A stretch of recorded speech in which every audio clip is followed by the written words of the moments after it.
Hello guys, আসসালামু আলাইকুম। This is me Shampa. চলে এসেছি নতুন একটা রেসিপি এবং কথা নিয়ে। যদিও এটা সবার জন্য পুরাতনও হতে পারে, যারা নতুনরা দেখছেন তারা শুনুন, জানুন। আমি সর্বপ্রথমে আজকে বলবো, আজকে জুম্মা মোবারক। আজকে জুম্মার দিনে দুপুরবেলা আমি ভাত খাইনি। যারা আসলে স্বাস্থ্য কমাতে চান এবং কোলেস্টেরল কমাতে চান, শরীরে ফ্যাট কমাতে চান, তারা এই নিনজা টেকনিকটুকু করতে পারেন।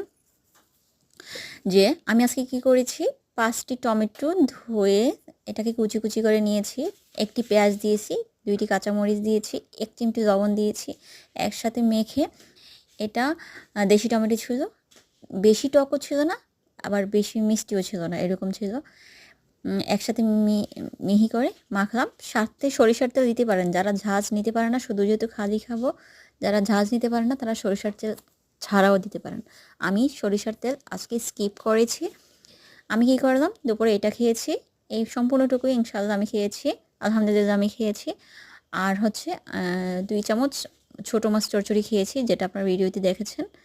তো এই ছিল দুপুরের খাবার। যারা কোলেস্টেরল